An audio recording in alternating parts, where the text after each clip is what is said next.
여기까지 와주셔서 감사합니다. 저는 자연과목 편집부의 최창미라고 하고요.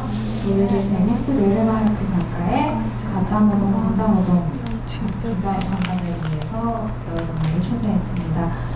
우선 작가에 대해서 간단하게 소개해드리려고 하는데요. 데니스 메르마르크는 1978년 덴마크에서 태어난 이제 작가이자 인류학자이고요. 인류학 석사를 받고 노동, 정치, 문학에 대한 강사, 컨설턴트, 그리고 비평가로 일했습니다. 여러 회사에서 컨설턴트로 일하면서 직장 문화에 대한 폭넓은 지식을 얻었고, 그를 바탕으로 쓴 책이 이제 첫 책인 아메르스 후그 인생과 함께한 가짜 노동입니다. 지금은 이제 덴마크 시장뿐만 아니라 전 세계에서 노동에 관련된 강연 등을 하고 있습니다. 저희가 가장 집중해서 소개해드리는 가짜노동이란 아마 최근에 알쓸별자 김상욱 교수를 통해서 많이 들으셨겠지만 이제 하는 일 없이 바쁘고 무의미하게 시간만 낭비하는 현대사회를 가장 정확하게 짚은 말이라고 할 수 있겠습니다. 이런 가짜노동은 저희의 근무시간의 대부분을 차지하고 이것들이 노동자들을 천천히 그리고 확실하게 갉아먹습니다. 가짜노동은 단지 시간 낭비일 뿐만 아니라 개개인의 자존감과 존재 자체에 타격감을 주기에 우리 삶의 근본을 무너뜨린다고도 할 수 있겠습니다. 저자는 그 때문에 가짜 노동을 썼고요. 그 이후에 이제 올해에 진짜 노동이 출간되었는데 이거는 작년에 쓴 작가의 후속작으로서 가짜 노동, 즉 과잉 노동으로 점철된 사회를 다시 한번 짚고 어떻게 하면 이 상황에서 벗어날 수 있을지에 대한 조금 더 실제적인 방법서라고 할 수 있습니다. 이거는 데니스 메르마르크 작가의 단독 저서이고요. 바로 어제 서울국제도서관에서 이에 대해서 강연을 진행했습니다. 가짜노동이 한국에 미친 영향력을 간단하게 소개드리자면 우선 가짜노동이라는 개념은 코로나19 이후에 조금 더 대두된 면이 있는 것 같아요. 우리가 재택근무를 하면서 사무실로 출근했을 때 그 일을 집안에서 하면서 얼마나 불필요한 업무가 많았는지를 좀 느끼게 되었고, 또 한국에서는 지속적으로 장시간 노동에 대한 의문이 생겨왔습니다. 해외에서는 이미 주4일제 실험을 하는 등 노동시간을 줄이는 방향으로 사회적 흐름이 굳어지고 있는데요. 한국은 노동시장 개혁을 이야기하지만 연장 근로 한도를 축소하는 등 오히려 역행하는 측면이 있어요. 그래서 노동자들은 점점 더 의문을 갖게 되었고, 특히 청년층이 노동자 시장의 주축으로 들어섬에 따라서 워라밸과 진짜 노동이란 무엇인가에 대한 의문점이 점점 더 강해지게 되었습니다. 가짜 노동이 세상에 제시된 이후 많은 이들이 자신의 일상과 업무를 돌아보았고요. 이에 관한 여러 기사들도 나왔고 또 각 개인의 감상들도 나왔는데요. 우리가 무엇이 가짜 노동인지에 대해서 오늘 한번 간단하게 다시 이야기해보고 우리의 시간과 정신을 낭비하게 만드는 이 가짜 노동 어떻게 하면 없앨 수 있을까? 또 어떻게 하면 해결할 수 있을까를 진짜 노동에서 이야기하게 됩니다. 저희가 중요하게 생각했던 서류 작업이라든지 미팅이라든지 이런 것들은 사실 노동이 아니었다라고 말하는 이 다소 파격적인 주장 앞에서 사람들이 어떻게 동의했는지를 좀 아마 여기 계신 기자분들도 다 알고 계실 것 같고요. 그에 관련해서 저희가 이제 펴낸 진짜 노동, 그 안에 어떤 답이 들어있는지를 이 기자간담회를 통해서 좀 들어보겠습니다. 자, 그리고 이제 저자에게 질문을 던져보겠습니다.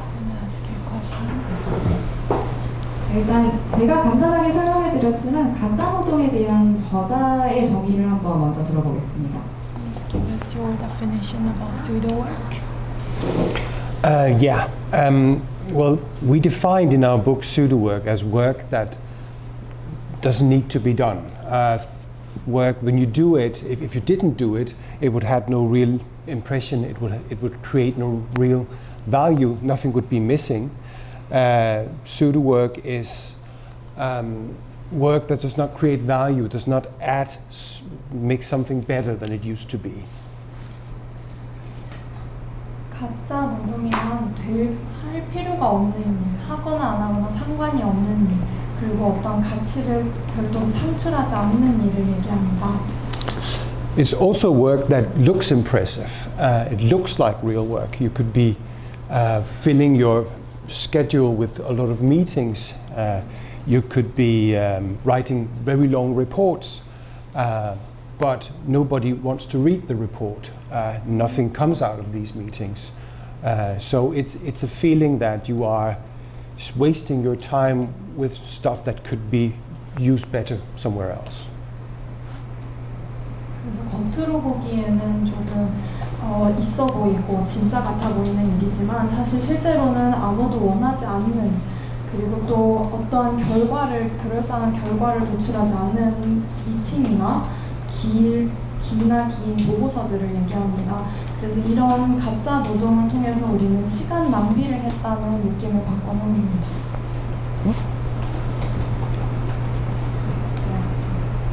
다음 질문 드릴게요. 진짜 노동이 올해 한국에서 출간되었는데 그에 대한 소감 부분입니다. How do you feel about having real labor here in Korea? I'm very proud. It's fascinating to see that a book you write becomes success, on the other side of the globe, in a completely different culture. But that tells me that some of the things we described in the book is something we can relate to in a lot of modern societies. 그래서 일단은 매우 자랑스럽게 생각하고요. 그 다른 지구의 반대편에서도 이 책이 성공적으로 이렇게 관심을 받는 것에 대해서도 신기하게 생각하면서 또 그렇게 이 책이 성공적이었을 수 있던 이유에는 이 책에 대한 공감이 그만큼 한국에서도 있었다는 얘기로 생각이 됩니다.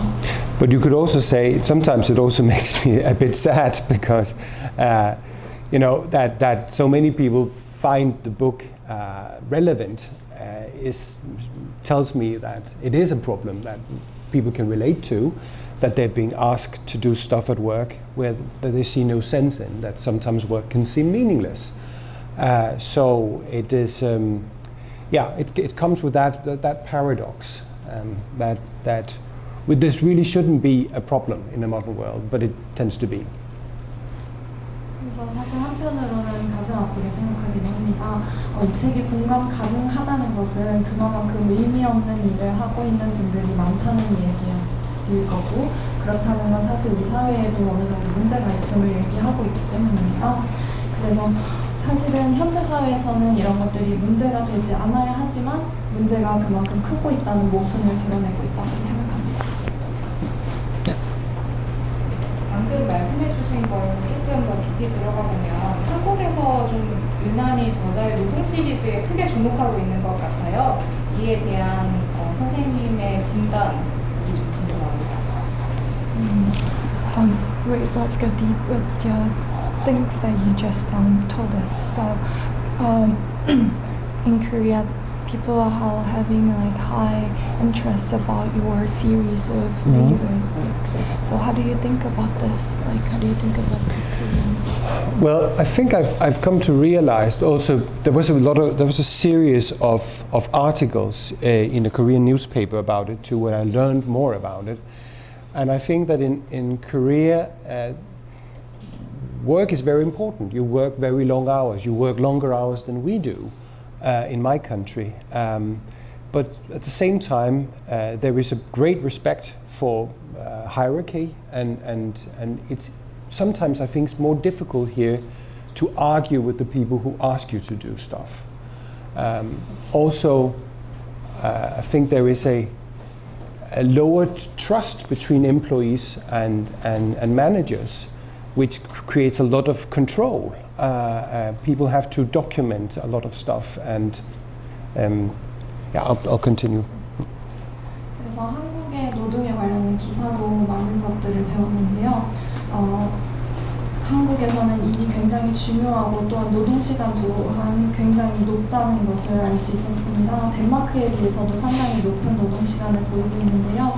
한국에서는 위계 사회, 위계 질서에 대한 것들이 굉장히 중요시 요구되고 또 매니저와 근로자 간의 신뢰가 많이 높지 않다는 것을 알 수 있었습니다. I think there is a culture here of you have to stay for long hours, have to stay in the office for long hours. And there simply isn't enough work to fill the time. So either you expand on stuff you have, or you've been given more and more tasks to fulfill. And I think Korea, like also Denmark, are still stuck in an industrial mindset where you check into the factory in the morning and check out in the factory. And there's sort of a linear relationship between the time and what you produce. But in modern office work, there isn't.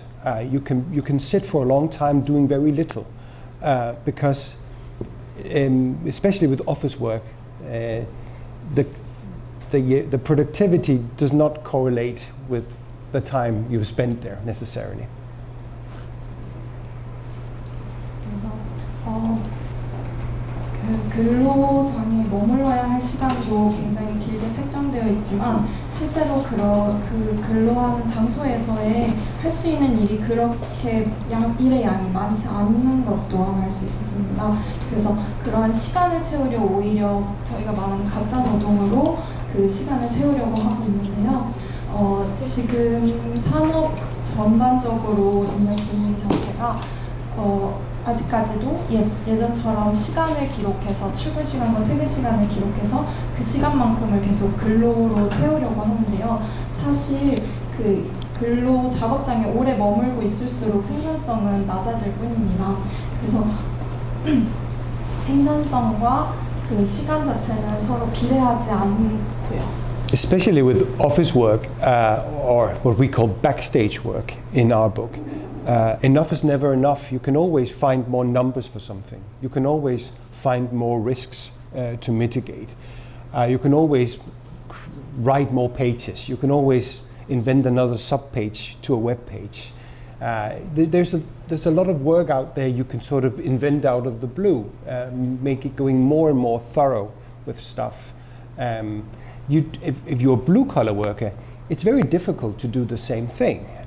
So there is a tragedy of modern office work that you never run out of tasks.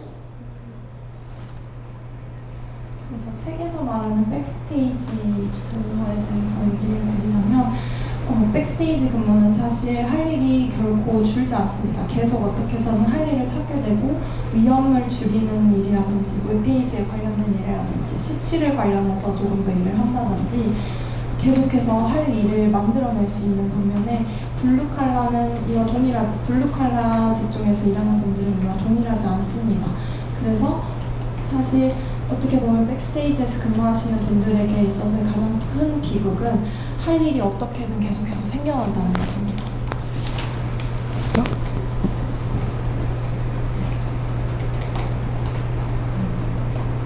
할 일이 이제 계속해서 생겨나는 사회에 관해서 말씀해 주셨고, 그리고 이 가짜 노동의 주된 자가 노동을 하는 정책이었다면 이 이후로 다루게 되는 진짜 노동에서는 조금 더 세부적인 분류가 되거든요. 그래서 리더와 중간 관리자, 사원에게 각자의 자리에서 어떻게 하면 진짜 노동을 할 수 있을지를 주로 하고 있습니다. 이렇게 스텝업을 하신 이유가 궁금합니다. With the pseudo work, the main readers were mostly workers. But like with the real labor, you've divided the readers into readerships, middle management, and the workers. So, having the second book, what was your main focus to divide this? Well, when we wrote pseudo work, we were targeting the normal worker, but what we found out in Denmark, which was quite interesting, is that a lot of managers read the book too, and they could see that we had a point, and maybe they were not using the workforce in the proper way, and maybe they should have more meaningful work. We also have a big problem in Denmark with stress. People are stressed out. So a lot of managers did not take this as an attack on them. Some did. But a lot of people thought that it would be a mutual benefit for the organization if managers gave people proper jobs and quality work, which would make them more motivated to do the work. So I wrote Real Labor to give a helping hand, to educate both managers and workers in spotting pseudo work. 그래서 가짜 노동에서는 말씀을 주신 것처럼 그냥 기본적인 노동자들을 타겟으로 했다면 이 가짜 노동에도 얻은 힙, 덴마크에서 얻은 힙 반응 중 하나는 사실 노동자를 대상으로 썼지만 많은 매니저들이 이 책을 읽었고 이 책의 내용을 공감했다는 것입니다. 그래서 물론 이 책을 거부감을 들게 받아들인 분도 있지만 많은 분들이 공감을 했고 또한 덴마크에서 스트레스 문제도 많이 대두되고 있기 때문에 본인들이 맞는 일을 뭔가 정확한 일을 노동자에게 준다면 그에 따라서 효율도 늘어나고 가치도 더 많이 느낄 수 있을 것이라는 이야기들이 있었습니다. I think in Denmark there is an ideal, at least, of a certain harmony between workers and managers, that we all do this in the interest of the organization, and most of the people who hired me to go out and talk about issues in these books were managers and owners of organizations who realized that they had a role to play in this, that they were asking their people to do something that was nonsense or silly. So it really sparked a very big debate in Denmark about work that everybody was involved in.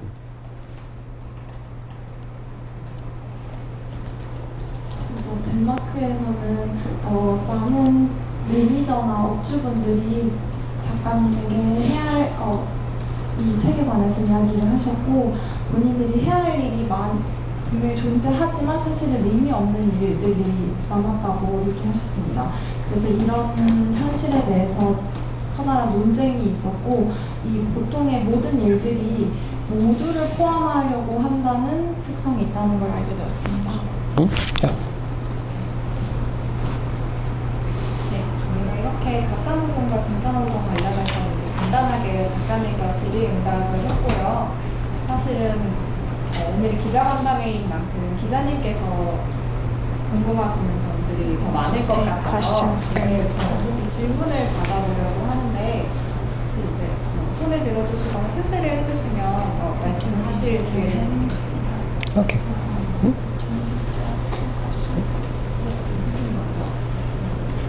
한국은 노동시간이 가장 긴 것으로 유명한데 한국의 역시 노동 효율성에 대해서 말씀해 주실 수 있는지랑 한국에서는 덴마크 노동자들을 바라볼 때 너무 좋겠다, 저희가 가야 할 목표로 생각하고 있는데 덴마크 저자가 우리의 노동도 가짜야 라고 일하는 게 그 갭이 너무 크게 느껴질 때가 있었거든요. 거기에 대해서 좀 말씀해 주실 수 있는지. Korea is well known for having a long working hour. Yeah. How do you think about how efficient Korea's labor? And the second question was, as a Korean, we were kind of envy about your laboring culture in Denmark. And we set your culture as our purpose or like our goal to be better. But hearing about Denmark's story about having lots of pseudo work in Denmark was kind of surprising. Surprising. Yeah. So how do you feel about it? Well, it is correct when you look at the numbers that labor productivity per hour is very low in Korea compared to Denmark. So it is a paradox that you work so many hours but get so little out of it. And I think that's probably partly the explanation for the success of pseudo work here, that people experience that they have to fill in long hours with things that does not make a lot of sense, because you get prestige from working long hours and you're expected to work very long hours. In Denmark, I think there's also an element that, in a way, Korea is a very polite society, and sometimes maybe also conflict-averse society. You steer out of conflicts. In Denmark, we are a little bit more aggressive, maybe, and a little bit more direct. And I think that if we're unsatisfied with stuff, we talk more openly about it. I can continue after that. 그래서 한국에서는 일하는 시간에 비해서 생산성이 그렇게 높다고 여겨지진 않습니다. 저희가 얘기하고 있는 가짜 노동의 그 얘기와도 비슷한 흐름이 이어지고 있는데요. 한국에서는 한국의 특성 자체가 좀 예의가 바르고 갈등을 피하려는 그런 문화가 주되라면 덴마크에서는 조금 더 직설적으로 얘기하기 좋아하고 논쟁을 피하려고 하지 않습니다. 공개적으로 이야기도 많이 하려고 하고요. But of course we have pseudo work in Denmark as well. Otherwise we wouldn't have written it. So tendencies there as well. But I think there is a high trust between employees and workers in Denmark too. That could help lift the taboo, because it is a taboo in Denmark to say that sometimes I don't understand why I'm asked to do this, why I do this. But also in Denmark we have smaller organizations. I think you have larger organizations in Korea. So again, the bigger the corporate organization gets, the more of this you'll tend to find. So there's also that reason for it. 그래서 덴마크에도 물론 가짜 노동은 존재합니다. 그렇기 때문에 이 책도 제가 쓴 것이고요. 덴마크에서는 비교적 매니저와 근로자 간의 신뢰가 높은 편입니다. 그렇지만 여전히 왜 본인이 이 일을 해야 하는지에 대해서 얘기하는 것은 금기시 되어 있는데요. 덴마크는 또한 한국과의 비교를 하자면 한국에는 조금 비교적 규모가 큰 기업들이 많다면 덴마크는 소규모의 기업도 많이 존재한다는 것입니다. There's also a large work-life balance in Denmark. So it's more likely that your manager thinks you work too long than too short. Because we believe that you should respect people's time off work, and that means that people will get their job done to 4 o'clock. And if you need to take longer to do your work, you're not seen as efficient. So you don't get prestige in Denmark from sitting in the office to 7 o'clock. People tend to think you're a sad person if you do that. 그래서 덴마크에 대한 이야기를 조금 더 하자면 덴마크의 워라밸은 비교적 높은 편입니다. 그래서 오히려 매니저가 근로자가 일을 너무 많이 한다고 생각할 때도 잦은데요. 그만큼 일 밖의 삶도 존중을 하기 때문에 정해진 시간 내에 혹은 그 전에 일을 끝내야 하는 것을 중요시 여깁니다. 그래서 만약에 어떠한 근로자가 오후 7시 이후에까지 근로장에 남아있게 된다면 그건 굉장히 슬프게 생각할 것입니다. 매니저들이요.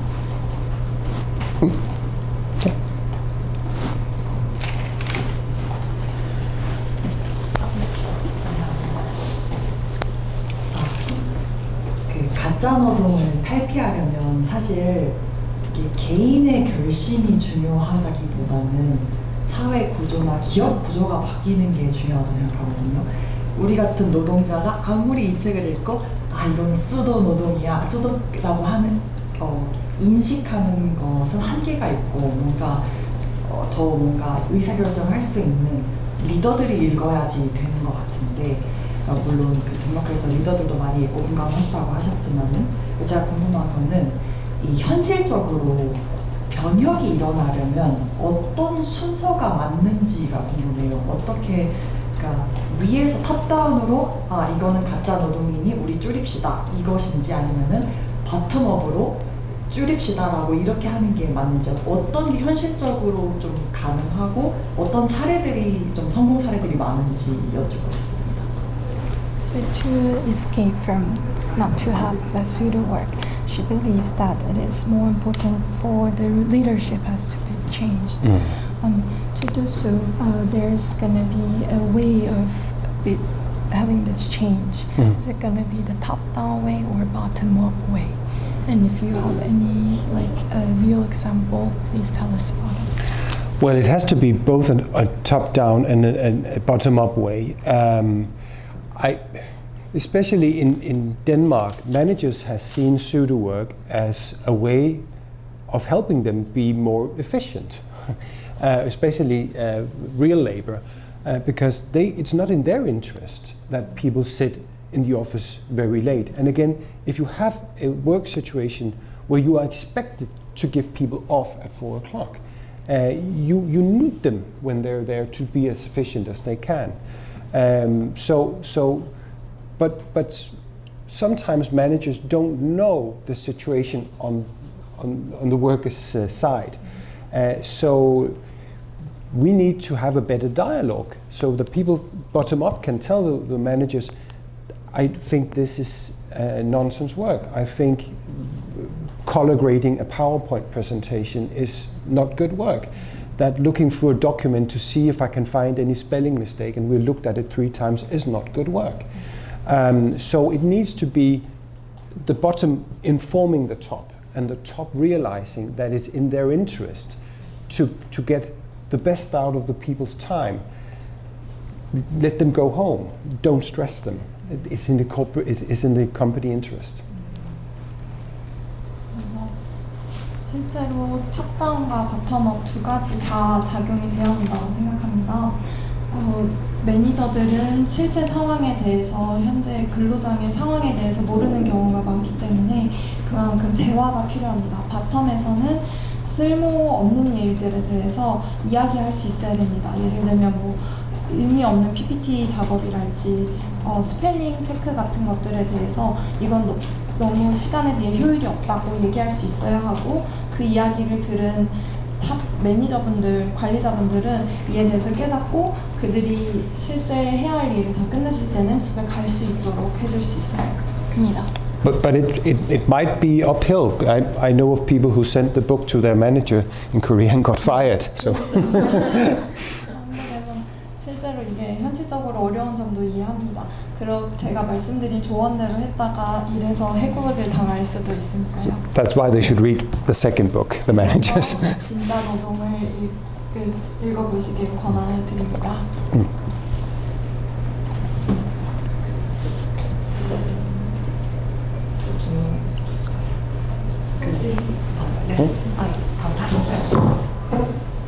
덴마크 노동자들은 자기의 권리라든지 그런 걸 말하는데 어그레시브 할 정도로 얘기를 한다고 했잖아요. 근데 이게 한국인으로서는 뭔가 얼마나 어그레시브한 건지 좀 상상이 안 돼서 그러는데, 이런 얘기까지도 할 줄 안다. 이거는 좀 예시를 들어주실 수 있나요? So you told us about workers in Denmark can get very aggressive when they are talking about their right. Can you give us a detailed example? Because as a Korean, it's hard to imagine being aggressive to your manager.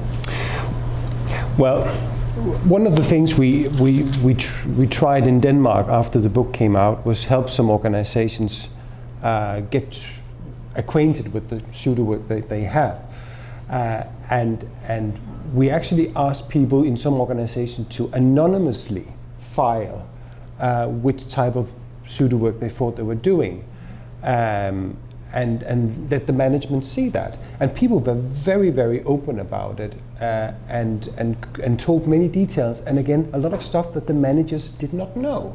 There is a big gap between what a top of an organization knows what's going on and what's actually happening. So yeah, it wasn't that aggressive in the sense it was anonymous. But I've also, when I worked in organizations, made it a much more open thing where people could tell what they think was missing, and tell which meetings they thought were silly to go to and which reports they thought were stupid to write. And management accepts that in most organizations. There is a willingness to listen very much. 그래서 실제 책이 출간되고 나서 덴마크의 한 단체에서는 가짜 노동을 파악하기 위해서 익명으로 근로자들에게 본인들이 어떤 가짜 노동을 행하고 있는지 적도록 하였고, 그걸 매니저분들이 보시고 나서 그 매니저와 근로자들 사이에 굉장히 커다란 갭이 존재한다는 것을 깨닫게 되었습니다. 매니저들은 실제로 파악하지 못하고 있었던 가짜 노동에 대해서 근로자들이 이야기를 하였고 이것을 통해서 무엇이 잘못되었는지를 정확하게 파악할 수 있었고 그것을 매니저가 받아들이는 일까지 이어졌습니다. I'm a manager myself. I'm the vice chairman of Denmark's second largest media corporation. And I know, I've been in my time experienced that I sometimes ask a question about something and I get 30 pages back. And I started thinking, why do I do that? I could have this answered in a phone call. It would take 10 minutes. But some poor soul out there is now going to produce 30 pages because it's for top management. So I try to, you know, from my position, to teach people that I don't want more paper. I just want answers to stuff. And I don't want more PowerPoint presentations because it's just a waste of time. So if I can do that, you know, I think most managers can do that if they have a more one-to-one conversation with the people they lead. 그래서 저 또한 덴마크의 미디어 기업의 부위원장으로 지내고 있는데요. 제가 그 부위원장으로서 어떤 질문을 했을 때 그에 관한 대답으로 30페이지에 달하는 서류를 받은 적이 있습니다. 이걸 보면서 사실 전화 한 통이면 해결됐을 일인데 하는 생각을 얻게 되었고 어떠한 질문을 했을 때 서류나 PPT 같은 것을 원하기보다도 1대1로 직접 묻고 전화 한 통으로 해결될 수 있는 일들에 대해서 많이 느끼게 되었습니다. Yeah, I try to tell them I'm only a phone call away, right? So there are easier ways to communicate. 그 전화 한 통으로 해결될 수 있다는 것을 그들에게 근로자들에게도 알려주었고 그것이 훨씬 더 효과적인 방법이기 때문입니다. So when I came up thinking about your saying is that it's very hard to say to managers in Korea it's very inefficient thing, it's a waste of time because in Korea the attitude performance review is very important. So when managers are doing the performance review, they think highly of the attitude. So when we say it's a waste of time, I don't want these papers, then they think, oh, they are not willing to work. Yeah, so I think there's a big gap between Denmark culture and Korean culture. And you said about the Korean managers and the employees have the little trust. Yeah. So do you think is there any solution to make the trust high or in this kind of hierarchy? Well, trust tends to be self-enforcing. If you show people trust, they'll trust you the other way, right? So if you show that you trust your employees, you don't control them, you don't surveil them, you don't micromanage them, you don't tell them what to do in a lot of details, then you show that you trust that they can do their work. And then they will try to start to trust you back and feel that they can speak their mind and say what they think. But the trust has to start somewhere in that system. And so, I think there is a no. Just translate. I'll tell more. Yeah. 질문 주신 내용을 간단히 요약해 보자면 한국에서는 태도에 관련해서도 덴마크처럼 솔직하게 예를 들어 저는 이 일이 쓸모가 없다고 생각합니다 라고 했을 때 쟤는 일하기 싫은가 보다 하는 그런 리뷰를 받기가 쉬운데 한국에서 말씀해 주신 것처럼 매니저와 근로자 간에 신뢰가 적다고 했는데 이에 대해 어떻게 생각하시는지를 물으셨고 그에 대해서 대답을 하시자면 신뢰를 매니저든 근로자든 어디선가에서는 시작하는 그 신뢰가 중요하다고 생각하다고 하십니다. 그래서 매니저 입장에서는 신뢰를 보여주자고 마음을 먹는다면 세세하게 관리를 하려고 하지 않는다거나 그런 거를 보면서 근로자에서도 이분이 나를 신뢰하고 있구나 라는 마음을 얻고 난다면 본인이 이 일에 대해서 본인에게 주어진 일에 대해서 어떻게 생각하는지에 대해서도 솔직하게 얘기할 수 있을 것이라고 생각합니다. In Scandinavian management, you're very humble as a manager. You think you will hear Scandinavian, Swedish, Norwegian, Danish managers always saying, I know nothing, you know everything, that's why I hired you. So they're very humble about the stuff that they don't know something about, and that leaves the worker in a different position. Scandinavian managers don't think they're superhumans or geniuses who knows everything. So they're very open about the stuff they don't know. And that leaves a lot of space for the worker. And I think it comes with Scandinavian society being very egalitarian, believing that everybody are equals. Nobody is superior to anybody else. So that's a strong Scandinavian idea that leaves managers very humble. Yeah, that's part of the explanation. 그래서 스위스, 노르웨이, 덴마크 등의 이 스칸디네이비안 나라들에서는 근로자에 대한 존중하는 마음가짐이 비교적 굉장히 높다고 합니다.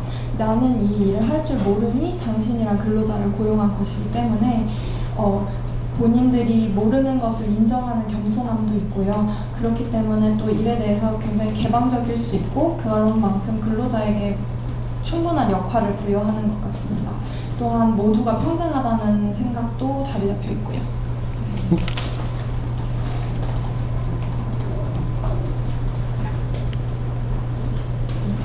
Yeah. Yes, sir. So you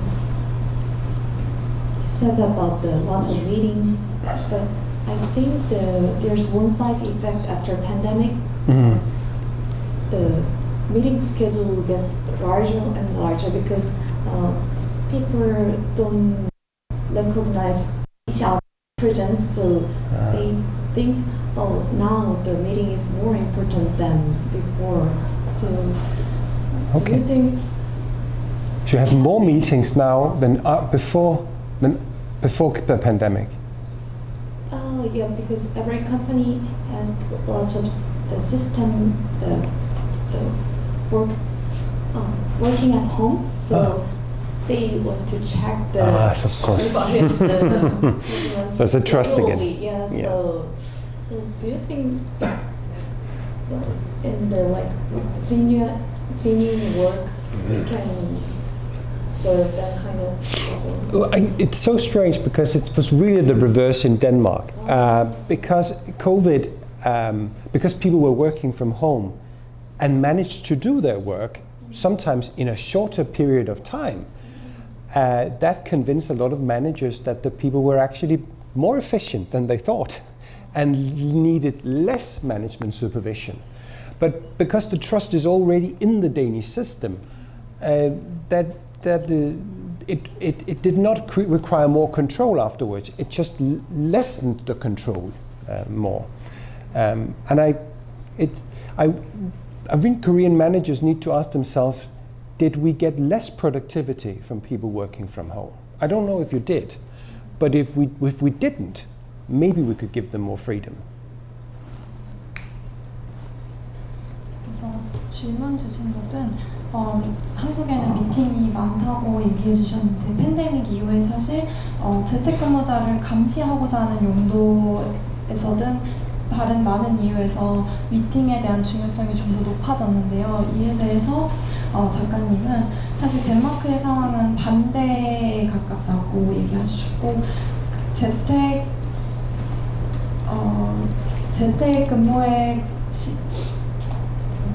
재택근무가 가능해진 만큼 재택근무를 통해서 더 적은 시간으로도 주어진 임무를 해낼 수 있고 생각보다 있음을 발견하면서 매니저들이 생각보다 우리 근무자들이 조금 더 효율적이구나를 깨달으면서 이미 그 덴마크 근로 환경에서는 신뢰가 어느 정도 매니저와 근로자 간의 신뢰가 어느 정도 쌓여 있는 상태이기도 했고 하여서 통제의 필요성이 조금은 덜 경감되었다고 생각합니다.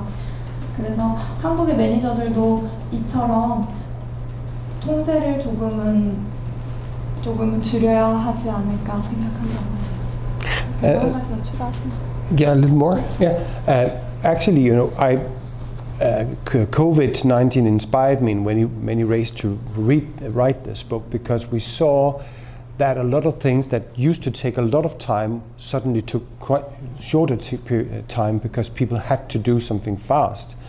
For instance, in Danish hospitals, nurses and doctors were creating COVID-19 wards, and they said it's going faster than usual because all the development consultants are home, so they don't get in the way of our job, and all the managers are away, so they don't get away. They don't interrupt our work. So a lot of things were actually done quicker because management was out, and because a lot of white-collar consultants and administrators were out too, because they were not essential workers. So I think COVID-19 showed us that essential workers is not consultants, it's not managers, it's the people doing the real work. 그래서 실제 덴마크의 이 책이 진짜 노동이 쓰여졌던 당시의 팬데믹에 대해서 얘기를 해드리자면, 실제 예전에는 시간이 더 걸렸던 일들을 팬데믹을 거치면서 실제로는 시간이 더 적게 걸릴 수 있다는 것을 저희가 알 수 있었는데요.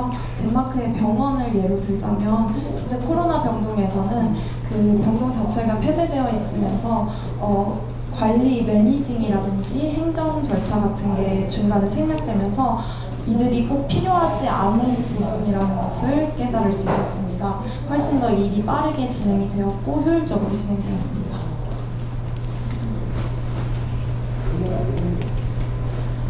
Then do you think it makes less manager system?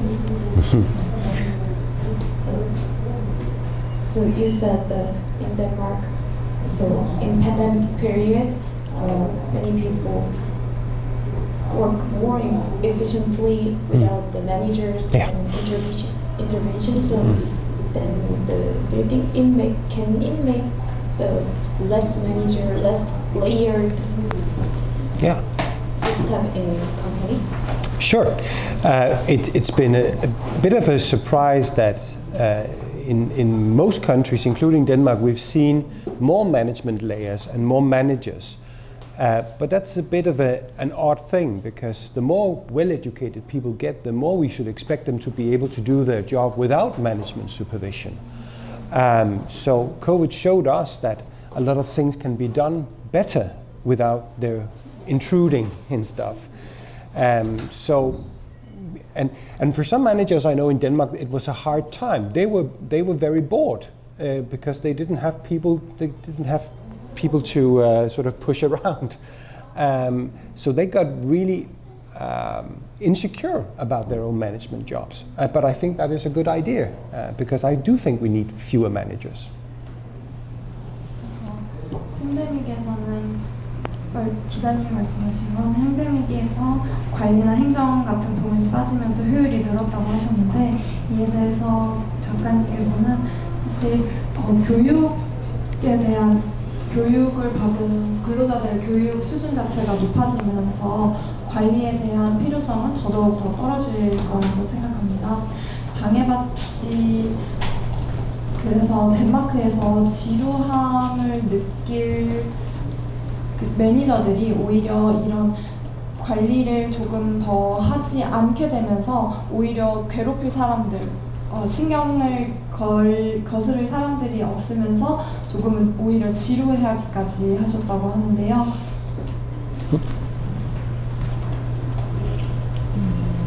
And it is a trend in Europe. In Europe we see organizations up to 15,000 people with only 2 managers. So there is a change in leadership ideas and management ideas in Europe and in Denmark right now. 현재 유럽에서는 이렇게 관리 행정 부분을 줄이는 것이 굉장한 트렌드로 지금 작용하고 있고, 실제로 15,000명 규모의 사업장에서 매니저를 2명만 두고 있기도 할 정도로 현재 관리직의 부문을 좀 줄여가는 것이 트렌드입니다. 짧은 시간 일하게 된다면 사람들이 그 남은 스페어 타임에 과연 일이 아닌 다른 활동을 하게 될 걸로 보시는지 궁금하거든요. 그러니까 시간이 주어졌을 빈 시간이 주어졌을 때 오히려 뭘 할지 모르는 경우도 되게 많은데 이런 걸 보면 사실 노동이라는 게 어쩌면 강요된 게 아니라 우리가 원한 게 아닐까? 뭐 그런 생각도 좀 드는데 자유로부터의 도피 이런 말도 있잖아요. 그런 것처럼 어떻게 보면 이런 노동이 그냥 우리가 원하는 게 아닐까? 스페어 타임을 사실 우리가 피하는 게 아닐까 이런 생각도 드는데 요거에 대한 의견 궁금합니다. So let's just say if you work for a short time, then you'll have lots of spare time, and people will kind of fear about what to do with the spare time. The longer we have the spare time, the more fearful we'll get. So there's also this phrase called escaping from the freedom. So she thinks that when we think about the slavery, it's actually not the thing that society gives you, it's actually the thing that we wanted to do, we were looking for. How do you think about it? Well, in pseudo work, we also talked about that maybe we have forgotten how to live and what we live for. And I think work has taken too much of our identity too. And because we spend so much time with it, that's also why we become more miserable when the work is bad. So we have to learn how to live our lives again. But there's a lot of stuff you can do. You don't have to sit and watch cat videos all day. There are, you know, we could have more leisure activities. We could get more kids, which I know again is a central problem in Korea. So there is plenty of stuff to do if we learn how to live our life as something that has where work doesn't fill the whole gap. 그래서 사실 가짜 노동에서도 얘기했지만 저희는 어떻게 본다면 어떻게 삶을 살아야 할지를 잊은 것은 아닌가 싶습니다. 노동의 가치가 없다고 느꼈을 때 저희가 기분이 별로 좋지 않은 것처럼 사실 이 스페어 타임, 말씀하신 스페어 타임 동안 저희가 할 수 있는 일들은 무궁무진합니다. 레저 활동을 할 수도 있고요. 한국에서 크게 대두가 되고 있는 육아의 시간을 쏟을 수도 있고요. 사실 삶을 살아가는 방법에 대해서 저희가 조금 더 고민을 해봐야 하지 않을까 싶습니다. I understand why work has such a big impact in Korea because you did modernity in light speed. Right? You came from a poor country to a rich country because you were working very, very, very hard. But maybe time now is to relax a little after you actually managed all of this, to see if is there something else. Your parents' generation worshipped work. Maybe this generation should be the one saying that there are other things in life. 사실 한국에서의 일이라는 게 얼마나 중요한 역할을 하고 있는지 알고 있습니다. 한국이 빠른 시간 안에 큰 개발적으로 성공을 거두었고 이제는 조금은 여유를 갖고 삶을 향유하는 것에 대해 집중을 해볼 시간이 아닌가 싶습니다. 부모님 세대들은 차마 발견하지 못했던 삶을 살아가는 방법을 지금 현재 젊은 세대들이 알아갈 수 있다면 좋지 않을까 싶습니다. 네. 우리말 부탁드릴게요. 한 가지 여쭤보고 싶은데 한국의 저출생 문제를 알고 계신지 좀 여쭤보고 싶어요. 이제 조금 제가 다르다고 느꼈던 점은 이제 덴마크나 이제 그런 실리콘밸리 같은 곳에서는 좀 이렇게 아무래도 가정이 우선시되다 보니까 뭐 육아 관련된 이슈들을 굉장히 좀 꺼내놓고 회사에서도 이제 좀 우선순위를 인정해주는 느낌 받았거든요. 그래서 혹시 한국의 저출생 문제가 이런 좀 말씀하신 신뢰의 부족, 가짜 노동 이런 거와 관련이 있다고 볼 수도 있을지 한번 여쭤보고 싶습니다. So firstly, she's wondering how much you know about Korean low birth rate issue, and since like including Denmark and like the industries in Silicon Valley, they think family is very important, so they talk about as raising kids and the birth rate they kind of count it very importantly. So do you think this low birth rate has is related with the pseudo work or Yeah, you could say that, of course, you only have the time you have. So if you spend more time on work, you're going to spend less time on something else. But it's easy coming from a perspective. I have 4 kids and a great work-life balance because that's possible in Denmark, right? I think, but your government has called it a demographic emergency situation, as far as I know.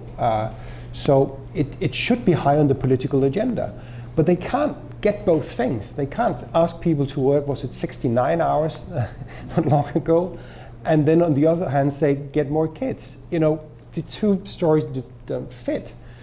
So I think pseudo work for me is a part of this explanation. Again, back to what you talked about, the low productivity per work hour. Something is not being produced in those hours that could be used for something else. In Denmark, we see companies going to 4-day work week and have higher productivity. So it's possible. 사실 시간이란 것은 일생이란 것은 한정이 되어 있기 때문에 일에 그만큼 시간을 많이 쏟는다면 다른 일은 그만큼 할 수 없게 되겠죠. 지금 작가님 또한 4명의 아이를 키우고 있는데 워라벨은 그럼에도 불구하고 꽤나 높은 편이고 덴마크에서는 이게 가능한 일이기 때문입니다. 한국의 정부가 현재 인구 문제를 굉장히 중요시 얘기하고 있고 정치적으로도 많은 이야기가 담론이 오가고 있는 것을 알고 있는데 사실 주 69시간을 일하면서 아이를 낳으라고 하는 것 자체가 양립할 수 없는 이야기라고 느껴지고요. 다른 한편으로 덴마크에서 주 4일을 일하면서도 주 4일로 그 근무 정책을 변경을 하더라도 일의 효율은 오히려 더 높아지는 것을 경험을 할 수 있었습니다. In Denmark, the biggest fast food chain, Danish fast food chain, introduced 4-day work week and had the same and slightly higher productivity after that. And they used this book to find, especially the real labor, to find the pseudo work in their organization. And they found out they had about 20% of what they did was work they didn't need to do. So again, I don't see why for managers this isn't good news. if you're interested in it, and if you lift the taboo and dare ask your employees about the stuff that they do. There is a way forward. We're just not seeing it. If we get focused on more time means more productivity. But it isn't like that. 그래서 실제로 덴마크의 한 패스트푸드 체인점이 주 4일제를 도입을 했고 진짜 노동에서의 그 조언을 바탕으로 삼아서 본인 그 체인점에서 행해지고 있던 20%의 일이 가짜 노동이었다는 것을 깨닫게 되었습니다. 그래서 금기시 이렇게 쓸모없는 일이다라고 이야기하는 이 금기시 되는 것을 깨고 앞으로 조금 더 나아갈 수 있음을 언제나 옵션으로 두시길 바랍니다. 그래서 시간이 곧 생산성으로 연결되지 않는다는 점 또한 기억해 주셨습니다.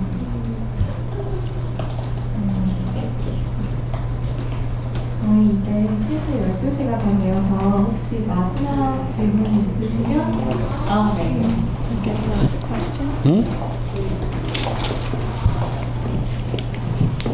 좀 결이 다른 질문이긴 한데요. 한국에서는 노동을 좀 신성시한 느낌이 있어서 부동산으로 돈을 번다거나 이런 불로소득에 대해서 좀 불신 혹은 반감 같은 게 있는데 덴마크는 어떤지 궁금하고 작가님 개인적인 생각은 또 어떤지 궁금합니다. So in Korea we think really highly about physical labor. So earn money out of buying land or buying housing, that kind of work is kind of thankless here in Korea. So how do you think about it? So what do you mean by blue collar work or?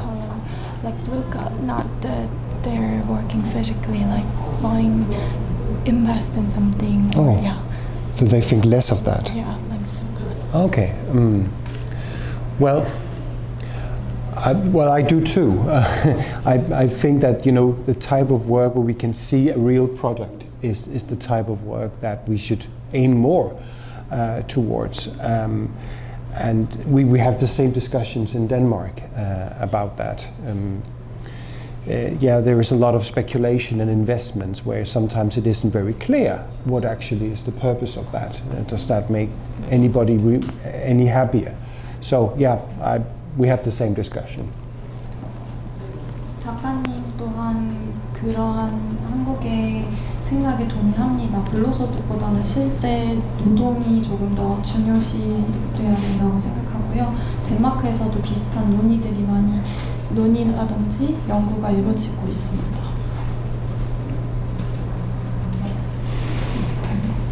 네, 그러면 저희 마지막 정리하기 전에 하나만 더 질문드리려고 하는데, 네, 작가님이 어제는 도서관에서 강연을 통해 독자들을 만났고 오늘은 이제 기자님들을 만나서 여러 질문을 들으셨어요. 질문을 통해 느낀 한국에 대한 감상, 그리고 짧은 기간이었지만 한국 방문 소감이 궁금합니다. So yesterday when you were in the International Book Fair, you met the Korean readers, and today you're meeting Korean reporters here. How do you think about the Korean society and your ideas? But it's been really fascinating to visit Korea and talk to people, and especially as we talked about before, when you're a writer, the most meaningful work I can do is to find people who have thought about the world in a different way because of what you do and what you write. So for me, back to meaningless and meaningful work, going to Korea is a really meaningful experience because it's great to see how people react to the literature you make. You send books out in the world, you don't know what happens to them. And it's great to see that it changes people's perspective.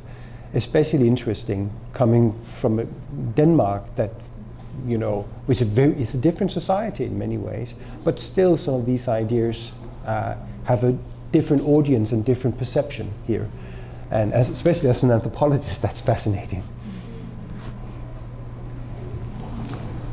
일단은 이 책을 쓰고 나서 이게 실제 어떤 관점의 변화를 불러올 수 있다는 점이 작가로서는 굉장히 의미 있는 일이기 때문에 책에서도 말하는 가치 있는 의미 있는 일을 해내고 있는 것 같다 기분이 좋고요. 실제로 이 책이 배경으로 했던 덴마크와는 정말 다른 환경의 한국이지만 그럼에도 불구하고 다양한 분야의 사람들에게 생각의 전환을 불러올 수 있다는 점이 굉장히 멋지게 다가옵니다.